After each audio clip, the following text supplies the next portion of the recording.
Okay, let's unpack this.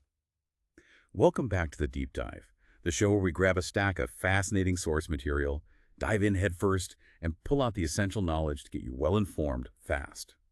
Today, we are plunging into a period that didn't just change governments or borders, but fundamentally reshaped the very foundation of how we think about politics, society, and ourselves. The Age of Ideology. Our source material for this deep dive comes from excerpts of Brian R. Nelson's insightful book, Western Political Thought, From Socrates to the Age of Ideology. Nelson argues that this era, roughly kicking off with the French Revolution and stretching all the way to our present day, created a great divide in political thought, radically altering our intellectual map. It changes the questions we ask, the language we use, and our understanding of where the individual stands in relation to the state and the broader community. So, our mission today, for you and for us, is to go deep into this text. We want to understand the core arguments about what the Age of Ideology is, how it broke dramatically from the past, how these grand ideologies tried to put things back together in a new way, and, critically, the profound and sometimes dangerous consequences of all of this for your individual autonomy and for the nature of political authority in the world today. We're aiming to extract the most important nuggets Nelson offers on this transformative period. That's right. It's hard to overstate how significant this period is. Think about it. The concepts we use to debate politics today, freedom, equality, rights, the role of the state, the very idea of progress, all of these were profoundly redefined, often in conflict with previous understandings during this age. Nelson is highlighting a fundamental shift in the bedrock principles of political thought. And while early critics, like Edmund Burke, kind of sensed the dangers of basing politics on abstract ideology rather than tradition and prudence, the full chilling potential was revealed later by totalitarian movements that took these ideological principles to their extreme conclusions in ways Burke couldn't have possibly foreseen. Questioning the underpinnings of these ideologies, as this text does, feels incredibly relevant right now. So let's jump right into that great divide Nelson talks about. The text sets up this period by showing how different political thinking was before the Age of Ideology truly began. What was the core character of political thought from, say, ancient Greece all the way through the Middle Ages? And how did modern thought start to break that mold? The source presents a really compelling argument here. It suggests that political thinking for a very long time, stretching from figures like Socrates and Plato in ancient Athens, through Aristotle, and then into the medieval Christian tradition with thinkers like St. Thomas Aquinas, was defined by a presumed unity of ethics and politics. Okay, unity of ethics and politics. What does that actually mean in practice? Well, it means that the state, the polis, as the Greeks called it, the political community, wasn't seen as just a neutral arena for power struggles or simply a tool for keeping order. Not at all. It was understood to have a fundamental moral essence. Its purpose, its whole reason for being, was seen as directing human beings towards a moral end, helping them live the good life, cultivate virtue, and flourish ethically as individuals within that community.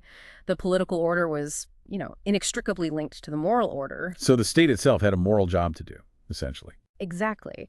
And this classical view also operated with a specific understanding of the individual. It presumed the existence of the morally autonomous individual. This is a person who possesses an inherent capacity for ethical judgment, someone who, through reason or faith, could discern right from wrong, good from bad, and make choices based on that understanding. They weren't seen as passive recipients of moral rules, but active participants in understanding and enacting them. So individuals weren't just blank slates. They had this built-in moral compass. That's the idea. And finally, it assumed the natural character of society and polity. The idea, famously articulated by Aristotle, that humans are inherently political animals. Meaning social creatures. Right, meaning they're social creatures who naturally need community and a political structure to fully realize their potential, to develop their ethical capacities and live meaningful lives. So the bedrock was this. Ethics, politics, the individual and community were viewed as naturally interwoven, a part of a larger, often teleological order aimed at human flourishing. Okay, so for centuries, the prevailing view was that politics and ethics were deeply intertwined, and the individual was a moral agent, naturally oriented towards living well within a community. That sounds like a very different world than the one modern thought began to create.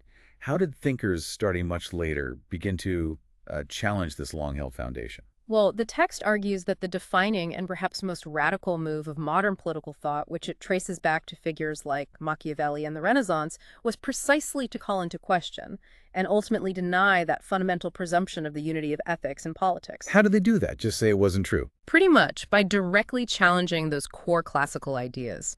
They began denying humanity's essential ethical capacity in the classical sense, suggesting individuals were driven by much more basic, often material, forces like fear, desire, or the pursuit of self-interest. They challenged the idea of society and polity being natural, often presenting them instead as artificial constructs, products of contracts, or even simply the result of power dynamics. And they denied the idea that the state had any inherent moral essence or was directed towards a moral end. Its purpose became seen more in terms of securing order, safety, or maybe just the conditions for individual pursuits, whatever those might be. So a much more functional view of the state, less about morality. Exactly. And the very language of political theory underwent a dramatic transformation. Instead of the classical language of moral reason, focusing on concepts like virtue, justice, the common good, and flourishing, we see the rise of concepts like pleasure and pain. You see this clearly in Hobbes and the utilitarian's self-interest, rights often detached from corresponding duties in a shared moral framework, and raw power. What's fascinating here, as the text notes, is how deeply embedded this modern vocabulary has become. Many contemporary thinkers still use it, often without fully appreciating its historical break from the classical tradition and the assumptions about human nature it carries. So modern thought essentially shifted the focus away from inherent moral purpose and the individual's ethical capacity towards concepts of motivation and power that could be viewed in a more value-neutral or perhaps empirically observable way. It really did seem to pull the rug out from under that classical idea of ethics and politics being naturally intertwined and individuals being inherently moral agents. Exactly. It created a fundamental problem. If politics isn't naturally guided by ethics and individuals aren't naturally oriented towards a shared moral purpose within a community, then what is the basis for political order? What holds society together? What legitimizes the state? This void is, in part, where ideologies come in. Ah, okay. And this is where the text says something really interesting and maybe a bit paradoxical about ideologies. You might expect them to just continue that modern trajectory of separating ethics and politics. But the text says they seem to reaffirm the unity of ethics and politics, but in a totally new and different way. How does this work? And why is it so different from the classical approach you just described? This is where it gets really interesting, and it's a core piece of Nelson's argument. The striking characteristic of these modern ideologies, whether we're talking about Marxism, fascism, or even certain later developments in liberalism and conservatism, is that they do attempt to stitch ethics and politics back together. They offer a totalizing worldview, a comprehensive system that explains history, society, and the future, and crucially dictates how political life should be organized to achieve a grand goal. So they do bring them back together, but how? However, and this is the absolute crucial distinction the text makes, they achieve this unity not by restoring the classical idea of personal moral autonomy, that idea of the individual as a self-determining ethical agent, but by replacing it. Replacing personal moral autonomy. With what? With what the text calls a higher principle of moral progress that exists beyond or above the individual. Think of it as a grand impersonal force, a scientific law of history, a biological imperative, an all-encompassing national spirit, or an elevated, unquestionable tradition. The key move here is that the individual is then expected to subordinate him or herself, their personal judgment, their individual desires, to this principle. Subordinate themselves. Okay. Yeah. How does that differ from, say, classical ideas like natural law? Weren't those higher principles too? That's a great question. Contrast this with classical higher principles like natural law or divine command. Those principles were often seen as principles that the individual could access through reason or faith. Principles that helped the individual actualize their own moral capacity and make free, rational choices aligned with the good. It was about the individual participating in a larger moral order. Ideologies, in contrast, tend to subordinate the individual's moral agency to the principle. The individual's personal moral judgment takes a backseat, or is even deemed irrelevant or an impediment compared to the dictates or inevitable path set by the higher principle. It's less about individual conscience acting in accordance with the principle, and more about the individual being acted upon or directed by the principle. Okay, I think I'm starting to see the difference. It's a unity, but one that feels imposed from above, where the individual is a servant to a larger abstract idea or force, rather than being the active source of moral agency within that unity, contributing to it. It's like being a cog in a machine driven by a blueprint you didn't design, versus being a musician contributing your part to a symphony based on shared understanding. That analogy works quite well. The individual's moral compass is effectively replaced by the ideological compass. The text gives some really powerful examples of this subordination in practice, some of them quite dark. Let's dive into those, starting with Marxism. How does the text use Marxism to show this tendency to elevate a higher principle above the individual? Marxism is presented as a very clear case. The text argues that the Marxist revolutionary, the person committed to bringing about communism, doesn't make that commitment primarily based on a subjective moral ideal or personal ethical conviction, in the classical sense of choosing the good because it is good.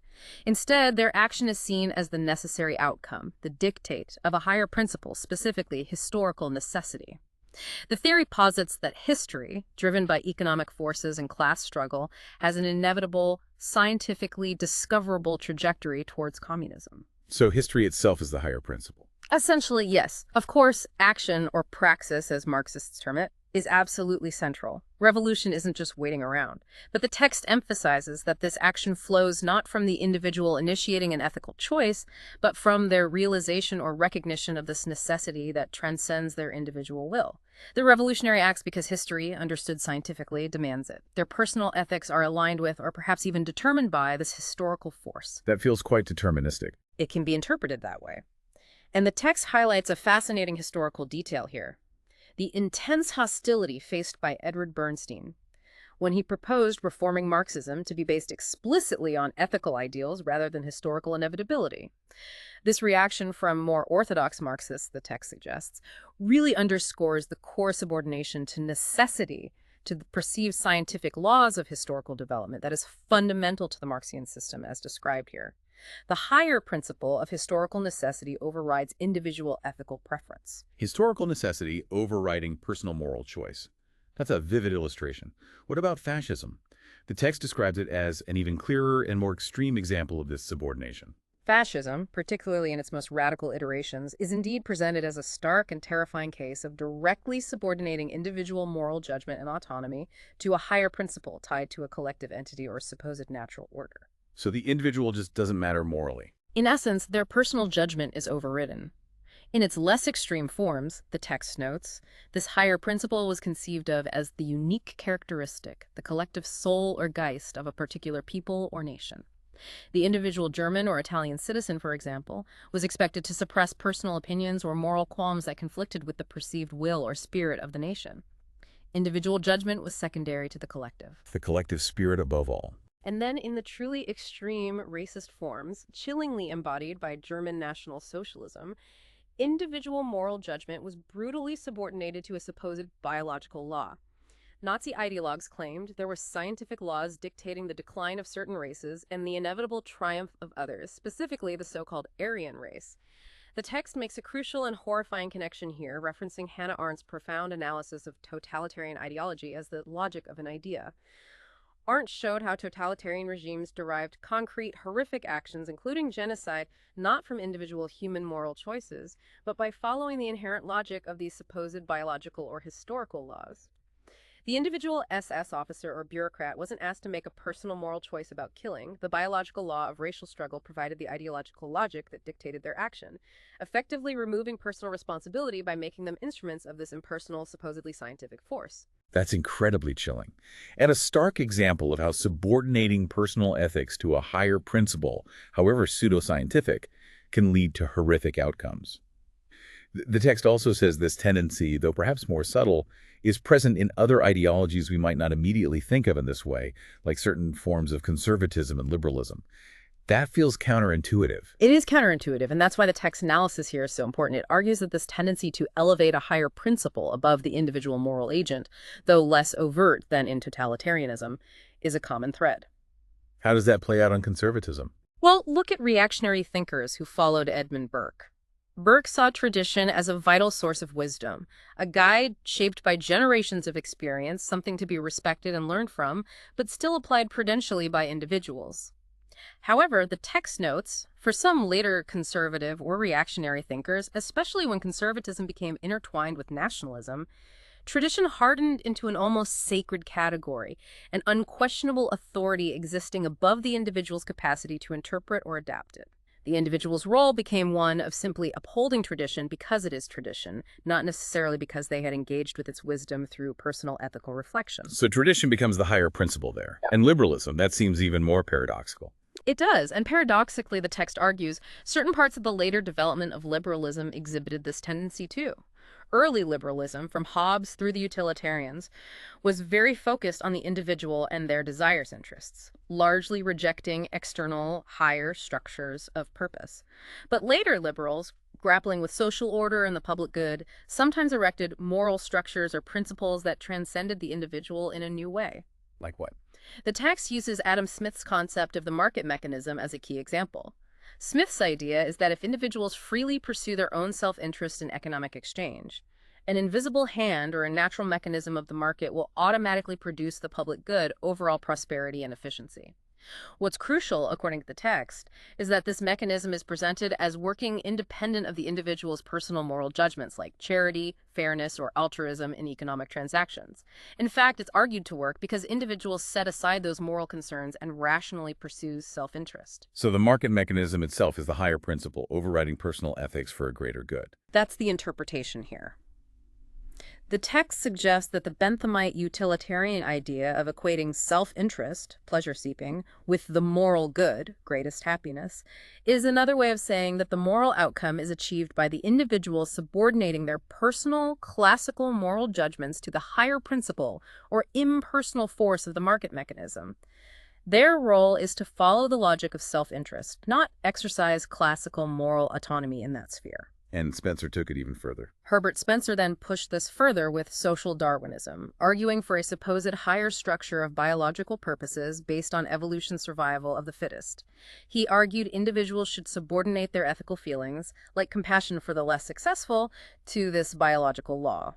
This was presented as a natural scientific principle to which individual moral sensibilities should yield. That's a really thought-provoking perspective, suggesting that even in ideologies we associate with individual freedom or traditional values, there emerged a tendency to elevate some external force or principle above the individual's capacity for independent moral judgment.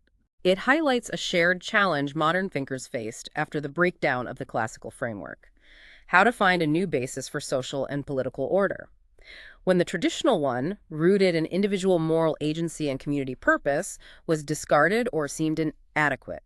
Now, out of all these ideologies, the text identifies one as the most powerful and influential in the modern world, and uniquely important because it profoundly subverted the theoretical integrity of the others we just discussed. That's nationalism, right? Absolutely, nationalism. The text argues it's crucial to distinguish nationalism as an ideology from simple patriotism, which is seen as a natural affection for one's country. As an ideology, nationalism goes much further. It explicitly justifies the subordination of the individual's moral agency, their independent ethical judgment, to the moral purposes and demands supposedly embodied in the nation itself. The nation, or the national will, becomes the ultimate source of political and even moral authority.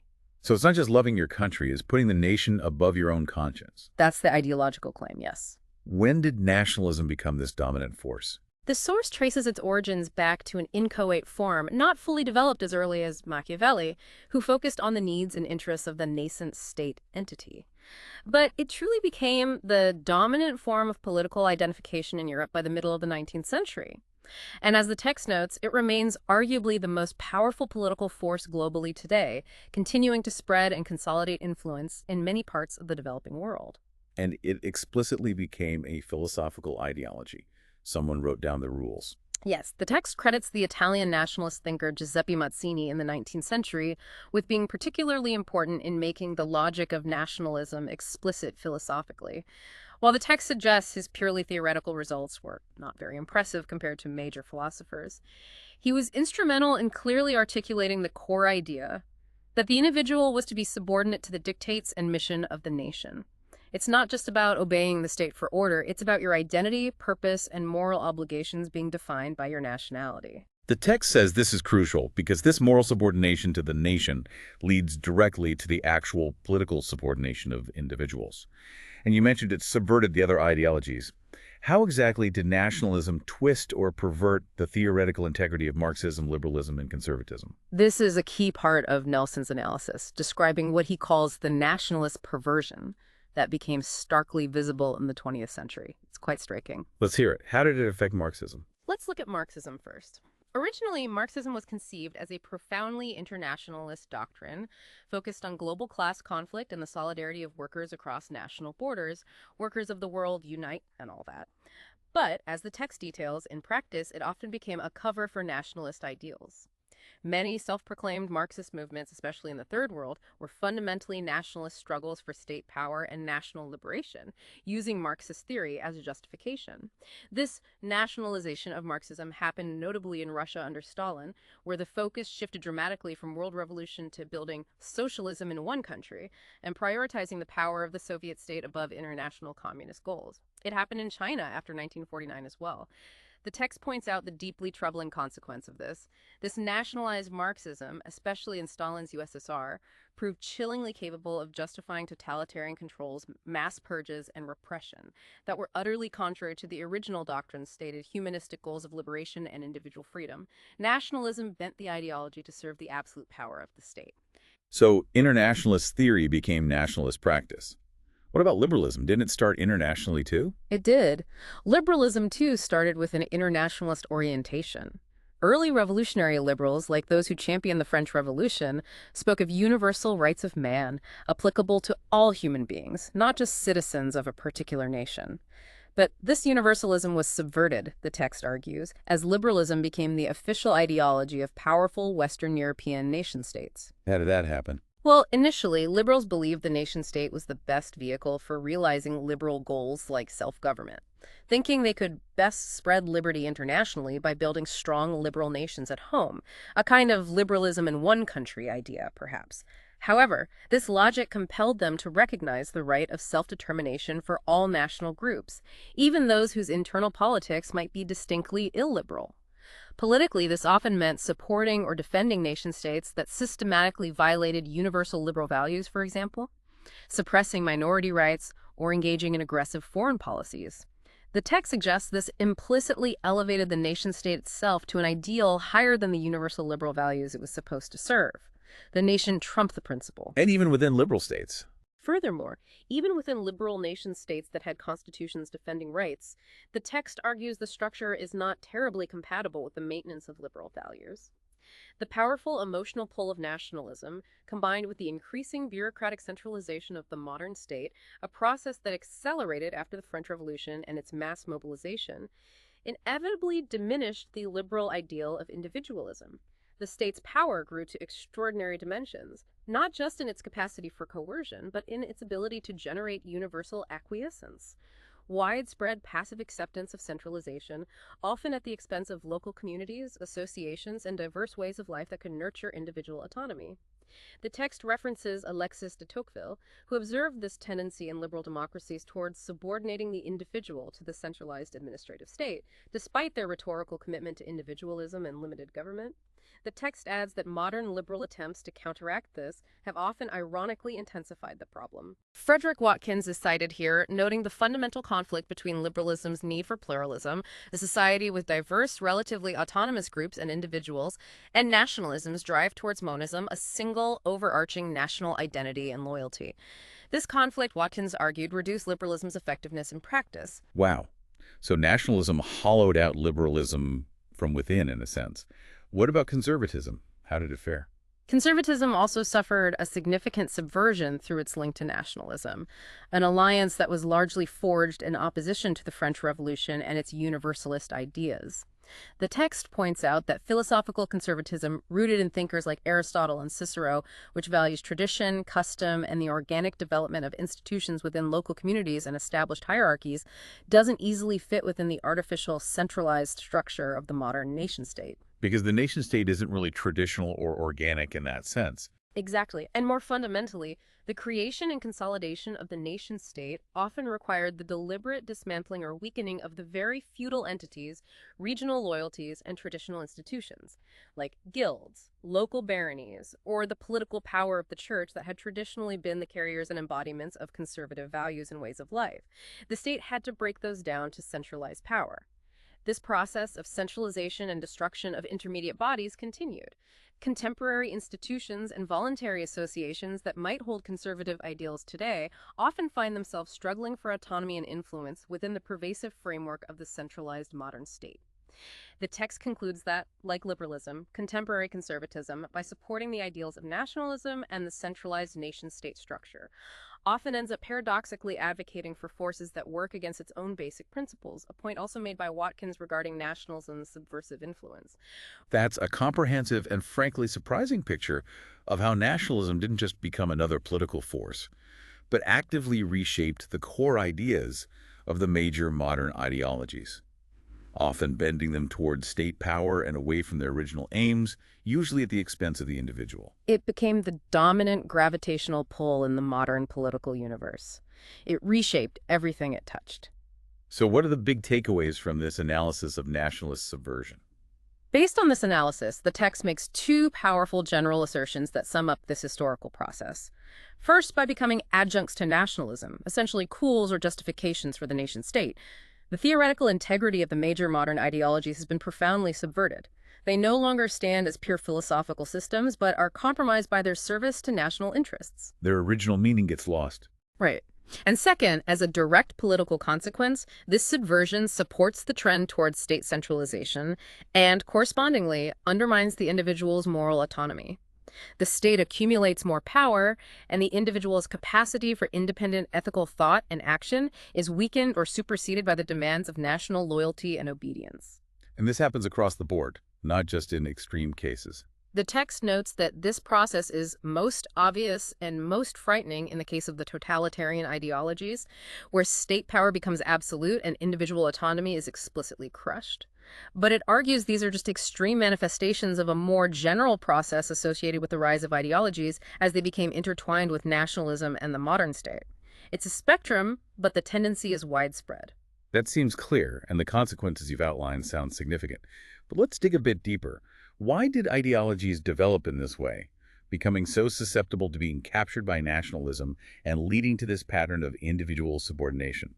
The text mentions sociological reasons that are generally agreed upon. What are those? Yes, there's a broad consensus among scholars about the sociological drivers. The most significant factor is the Industrial Revolution and the massive societal transformations that came with it. The rise of modern science, urbanization, the shift from agrarian life, and the associated decline in the pervasive influence of traditional religion and the move towards secularism. It was a wholesale change in how people lived. A massive disruption. Absolutely. This revolution, with its new economic structures and mass movements of people into cities, fundamentally destroyed the old agrarian feudal communities that had historically provided individuals with a strong sense of identity, belonging, and a stable framework of ethical values and moral purposes. In the pre-modern world, people's lives were deeply embedded in local communities, families, guilds, and religious institutions. These offered a comprehensive social and moral context. They knew where they belonged and what was expected. Exactly. As these traditional encompassing structures dissolved, the individual became increasingly isolated and detached. They were freed from the constraints of the old order, but also stripped of its support and sense of shared meaning. This created a void, a sense of disorientation, and a profound search for new ways to understand the world, find meaning, and connect with others. And ideologies offered answers. The text argues that ideologies entered this moral breach. They offered systematic, totalizing explanations of the world and prescriptive value systems that seemed relevant to the new conditions of industrial, urban, secular society. They provided a new sense of purpose, a cause to believe in, and a framework for understanding social change. Simultaneously, the nation-state was consolidating its power, developing administrative reach and capacity on an unprecedented scale, offering a new, large-scale form of collective identity and community to fill the void left by dissolving local ties. Nationalism became the powerful emotional glue for this new entity. So ideology provided the meaning, nationalism provided the belonging. In a sense, yes. And the text suggests it was almost inevitable that the new ideological value systems would become incorporated into and used as justifications for the power of the rising nation-state.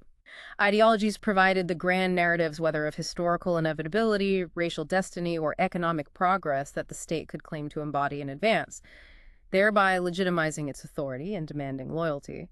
This, the text argues, is why ideologies, even those originally conceived as internationalist, like Marxism and early liberalism, ended up being used for nationalist purposes, ultimately contributing to the subordination of the individual to the national state. So the immense social disruption of the Industrial Revolution broke down traditional communities, leaving individuals feeling isolated and seeking new meaning.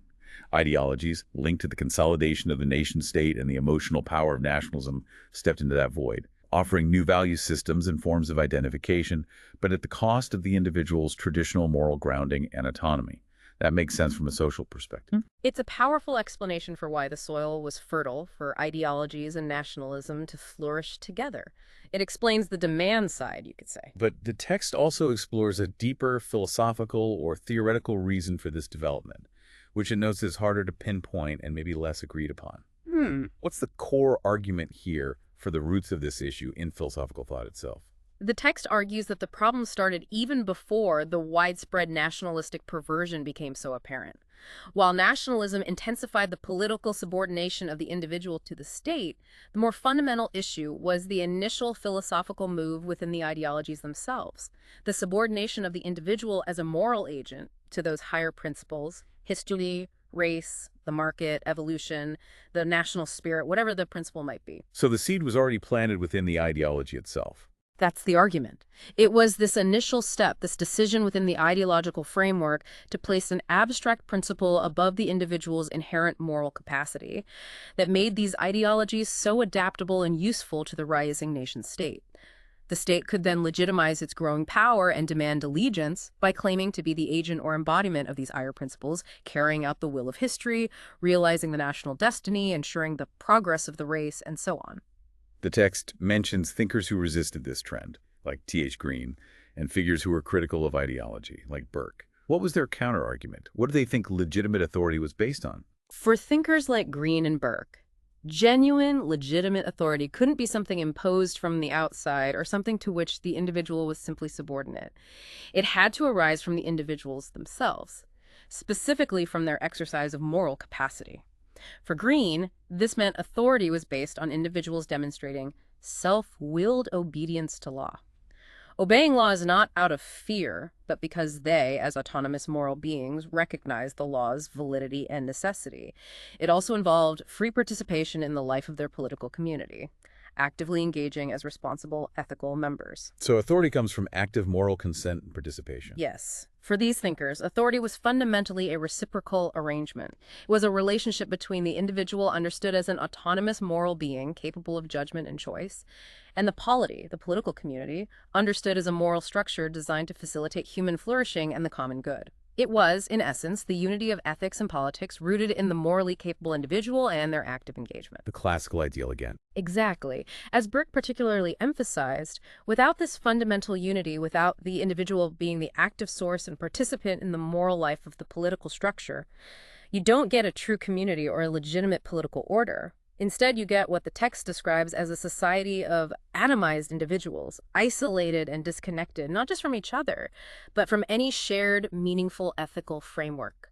They are lost in an ethically meaningless world because the traditional sources of value have been destroyed, and the new ideological ones demand passive subordination rather than active participation. In these conditions, where shared moral understanding and voluntary allegiance are absent, political force and coercion become, as Burke warned and Arendt showed in its extreme totalitarian form, the primary or even only mechanism of social control. That's a powerful alternative vision, that true political health and social cohesion come from the individual's active moral choice and participation, not from being dictated to or subsumed by an external principle or collected entity. It's a direct challenge to the core move made by ideologies, as presented here. The text says ideologies didn't necessarily intend these negative consequences, like atomization or totalitarian control. So if their goal was to provide meaning, why did it end up like this? What was the real question driving this philosophical development? The text poses this as a difficult question, admitting there's no single definitive answer. But it suggests, at least in part, that the whole metaphysical and epistemological thrust of modern philosophy strongly encouraged thinkers to look for new foundations for political order and ethics other than the morally autonomous individual. Why? What was wrong with the morally autonomous individual, philosophically speaking? Because the classical idea of the morally free teleological individual, the idea of a person naturally oriented towards understanding and pursuing a moral end, or the good life, had been largely discredited or made philosophically problematic in modern thought. Thinkers like Machiavelli, who focused on power dynamics regardless of morality, Hobbes, who reduced human motivation to the avoidance of death and the pursuit of power, and later Bentham and the utilitarians, who saw individuals driven solely by pleasure and pain, offered influential views of human nature that were hard to reconcile with the classical moral agent guided by reason or virtue. So modern philosophy offered a less flattering, maybe more realistic view of humans. Perhaps mechanistic or naturalistic might be better terms, in what the text calls an age of ethical naturalism, where the dominant mode of understanding the world, including human beings and society, was increasingly based on what could be observed, measured, and analyzed empirically, like a scientist studying nature. The concept of the individual as a moral agent, in the classical sense, someone acting based on an inherent capacity for reason and virtue aimed at a moral purpose, was exceedingly difficult to maintain. It didn't fit neatly into a philosophical framework seeking scientific certainty and empirical grounding. It felt unscientific. But they still needed a basis for order. Exactly. However, the text argues it seemed to these modern thinkers that they could still achieve desirable results, a basis for political order, social stability, or ethical guidelines, by subordinating the individual to those higher principles we discussed. Crucially, these principles could, or were claimed to be able to be, justified or presented within the framework of ethical naturalism, essentially within the framework of modern science, or what was perceived as scientific method. So the drive to be seen as scientific, to ground their ideas in something like natural laws or observable facts, pushed thinkers away from the classical idea of individual moral choice, which felt less empirically verifiable. Exactly. The text highlights what it sees as the crucial claim made by the proponents of these ideological systems and their higher principles. Think about it.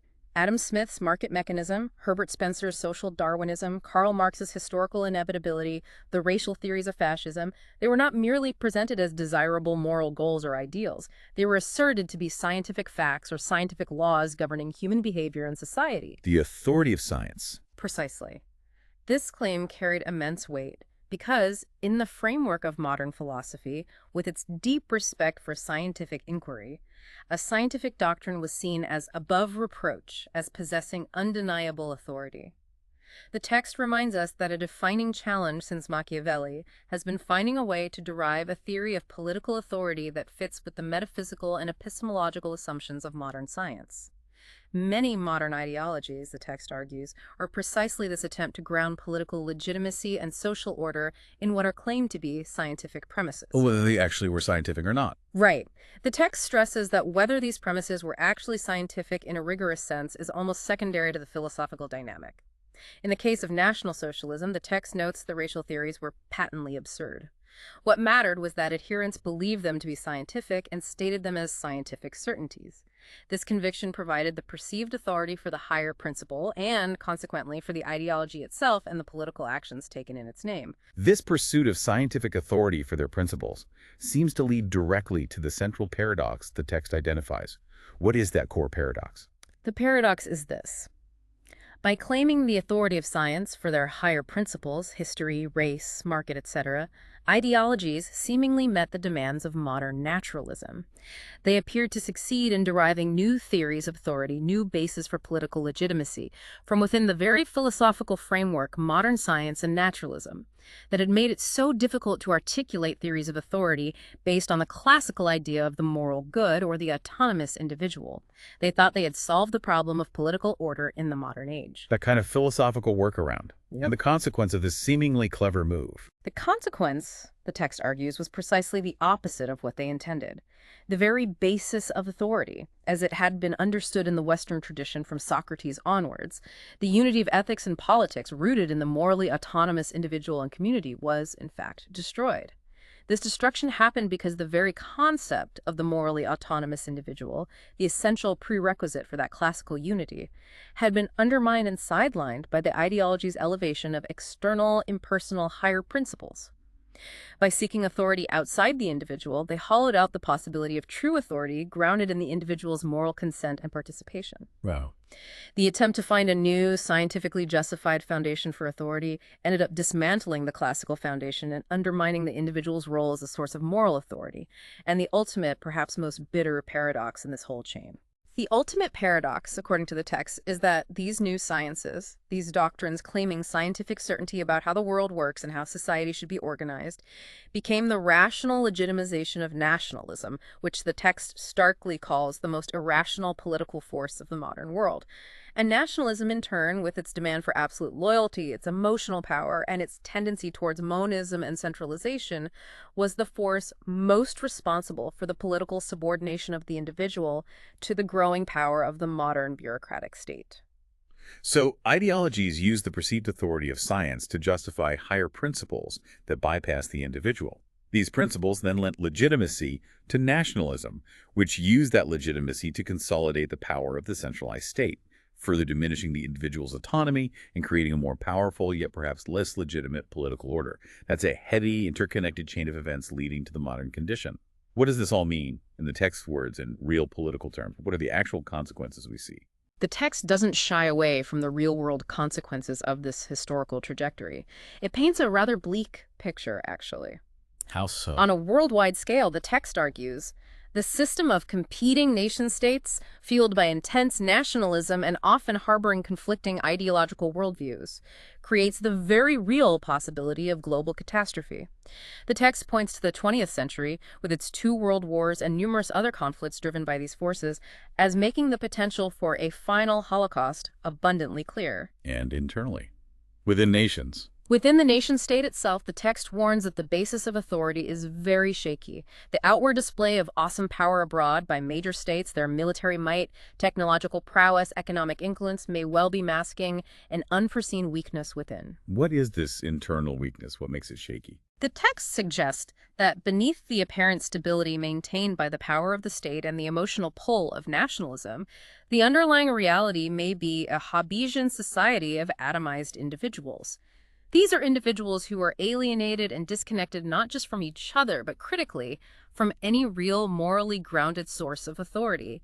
They lack a genuine sense of ethical meaning and purpose because the traditional communal structures and value systems have been eroded, and the new ideological ones have undermined their individual moral autonomy, demanding passive subordination rather than offering genuine fulfillment through active, meaningful participation. So people feel disconnected, adrift. That's the implication. In these conditions of alienation, disconnection, and shaky underlying authority, the text concludes with a deeply sobering warning.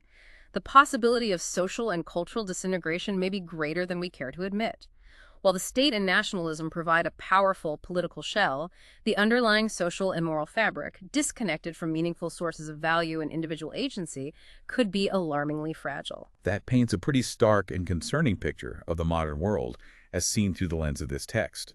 Facing external threats from intense nationalism and internal fragility, from a loss of moral and social cohesion rooted in the undermining of the individual's role in politics and ethics.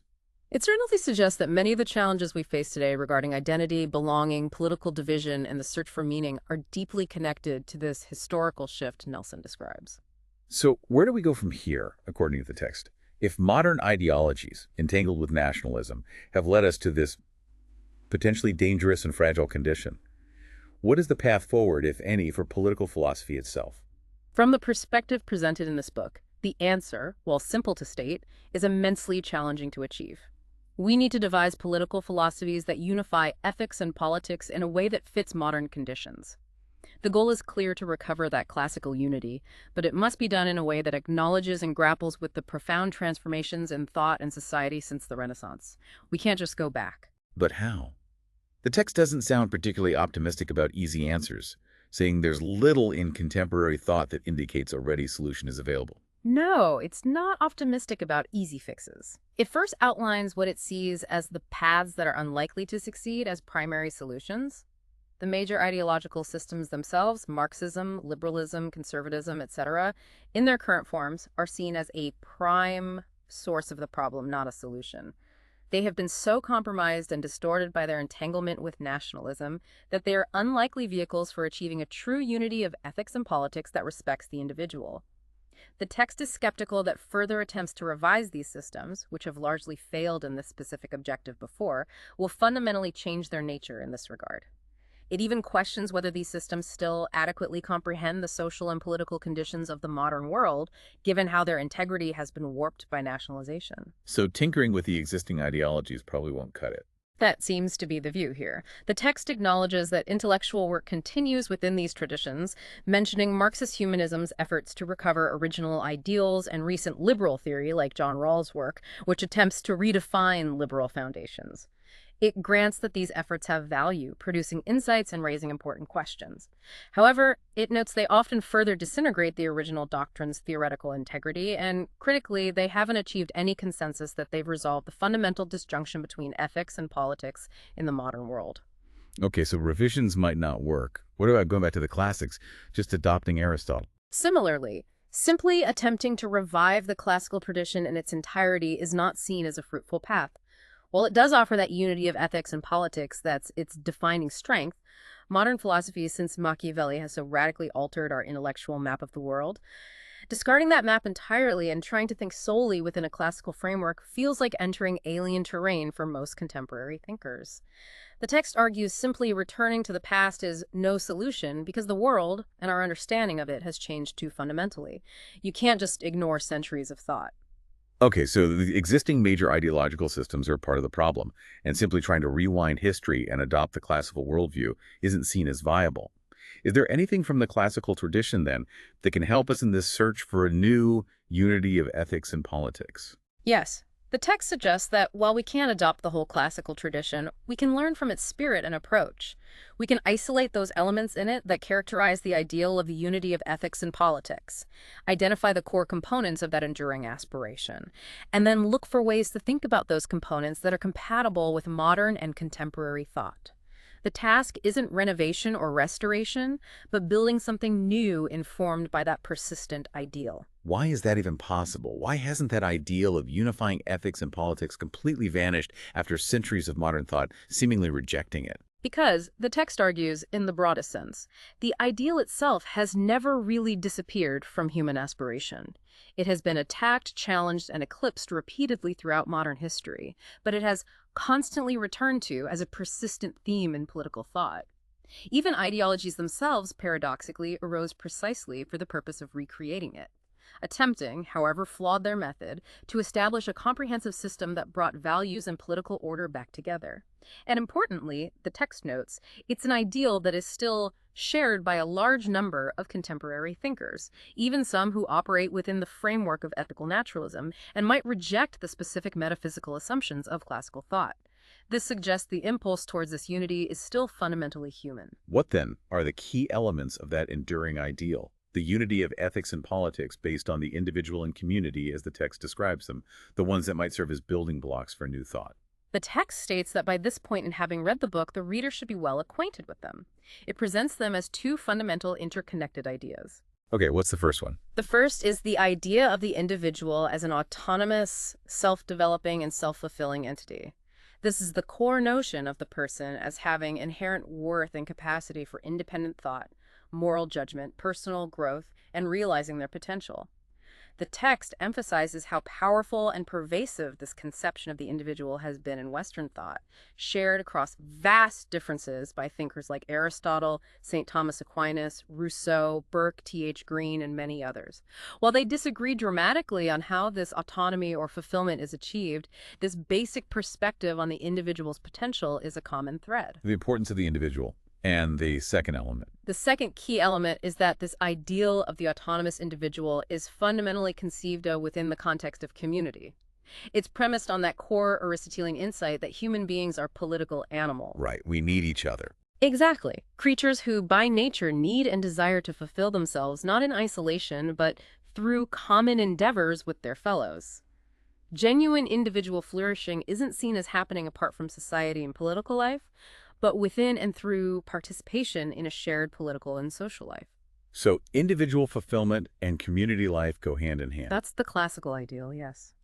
The text highlights just how influential this combination has been, noting that even for many thinkers whose theoretical systems were quite hostile to classical theory, such as Karl Marx, the emphasis upon community and, correspondingly, upon the self-directing and self-fulfilling individual within that community remained a core ideal, even if their proposed revolutionary path to achieve it differed radically. So the enduring ideal isn't just about the individual in isolation, but about the autonomous individual finding meaning and fulfillment through community, and this being intrinsically linked to a political structure that somehow facilitates both. Right. It's about rediscovering a way to see the individual and the political community as mutually constitutive and ethically oriented, rather than seeing the individual as subordinate to the state or an abstract principle, or seeing the state as merely a tool for atomized individuals. But the text cautions that simply identifying these elements isn't enough to create a new theory. Great political theory, it suggests, often arises when a unique mind confronts a social and political order that no longer makes sense. It's a response to intellectual and social crisis. We, the text implies, are still awaiting the conjoining of these conditions. We're waiting for the next great political philosopher, basically. Perhaps. In the meantime, the text concludes on this point. It's sufficient and important to recognize this recurrent ideal that runs like a thread through the Western tradition of political thought. It's a constant reminder of what has been sought. But there's a danger here, too, isn't there? Yes. The ultimate danger the text identifies isn't just the intellectual difficulty of formulating a new theory within modern conditions. The deeper danger is how to keep before us its importance as a humanizing and civilizing factor. The present reality of the subordination of the individual to the powerful forces of nationalism and the growing bureaucratic centralism of the nation-state, the text warns, threatens even the memory of the ideal. The sheer power and pervasiveness of these modern forces could potentially make us forget that the classical ideal of the autonomous individual finding fulfillment in community and the political order serving that was ever even a possibility or something worth striving for. That's rather profound and sobering thought, that the conditions created by the age of ideology and nationalism might not only make it hard to build a new political philosophy based on that classical ideal, but could potentially erase its very significance from our collective consciousness. It really underscores the importance of understanding this history and the philosophical stakes involved, why thinking about these things matters. And the text brings us full circle, ending by circling back to Socrates, noting it's appropriate to conclude where the Western political tradition arguably began. How does Socrates, grappling with the issues of ancient Athens, connect to this contemporary problem of the age of ideology and the search for meaning?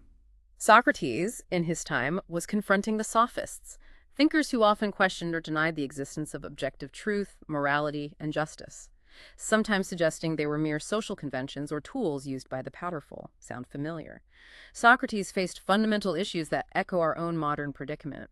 Is there or is there not an underlying order and purpose to things in the universe, in society, in human life? And if there is such an order, how do individuals and their political communities fit into it? The perennial questions. Indeed. Socrates' answer, famously found in his exchange with Callicles in Plato's dialogue, the Gorgias, was an unambiguous assertion of order. He insisted that the universe is rightly called cosmos, meaning order, not disorder or chaos. And crucially, he argued that this cosmos embodies an order of justice, and this order of justice encompasses both the state and the individual soul. For Socrates, the well-ordered individual soul and the well-ordered state were intrinsically linked, reflecting this deeper, universal order of justice. The original unity of ethics and politics. Exactly. The text identifies the Socratic principle, this assertion of an inherent order justice that binds together the state and the individual as the theoretical principle upon which Western political thought was first founded. It is the original foundational articulation of the unity of ethics and politics. So the final question the text leaves us with. The concluding thought of the text, then, becomes whether this foundational principle, this ancient ideal of unifying ethics and politics, can be reconstituted on a modern basis. The text's answer is simple, honest, and uncertain. Only the future will tell. No easy answers. No easy answers. But the final task presented for those who have studied this tradition, for us who have taken this deep dive into Nelson's text, is clear.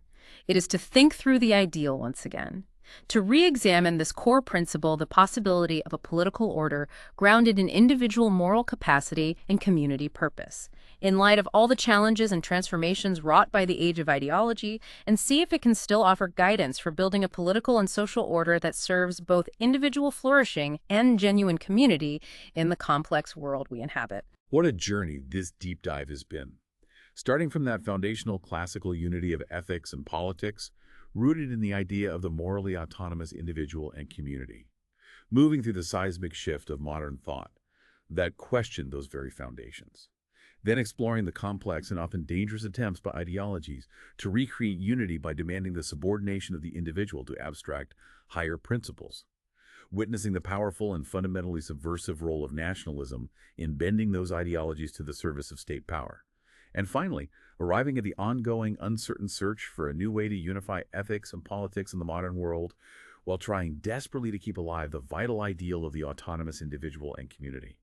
It really feels like this deep dive into Nelson's text reveals that many of the profound challenges we wrestle with today, debates about individual rights versus collective good, the powerful appeal of grand ideas and ideologies that promise order and identity, the persistent strength of national identity, the ever-growing reach of the state, in our own personal search for belonging and purpose, have deep, complex roots in this historical shift he describes, particularly in the age of ideology.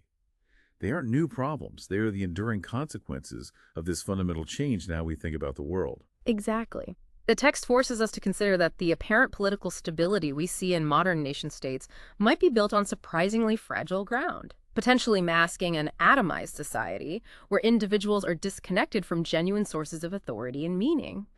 This fragility, as the text argues, stems precisely from the erosion of the moral grounding of the individual and the political order by these powerful historical forces, especially the rise of ideologies and nationalism that prioritize subordination over autonomy. It's a sobering thought. This deep dive into Nelson's text certainly gives us a lot to ponder. It highlights the enduring tension between the individual and the collective, the powerful allure of grand ideas and ideologies that offer explanations and promise order, and the often unintended, sometimes dangerous consequences those ideas can have for our sense of self, our connections to each other, and the stability of the world. It absolutely challenges us to look beyond the surface of contemporary political debates and ideologies and consider the deeper philosophical assumptions about human nature, the purpose of political life, and the source of authority that underpin them. It compels us to think critically about the very ideas that shape our world and our place in it. And it leaves us with that powerful, open question posed by the text, echoing Socrates. In our complex modern world, can we find a way to bring ethics and politics back together in a meaningful way that genuinely respects and enables the individual? Or does the trajectory of nationalism, state centralization, and ideological thinking inherently work against that possibility, threatening even the memory of that ideal? A question that feels more urgent now than ever. It prompts us to consider not just what a political philosophy that genuinely unifies ethics and politics for modern conditions might look like theoretically, but also how we as individuals can actively cultivate that sense of moral autonomy, critical judgment, and connection to meaningful community that the text suggests is so essential and so profoundly threatened in our age. Something for you to mull over as you go about your day. Thanks for joining us for this deep dive into the age of ideology and the enduring search for meaning in Western political thought.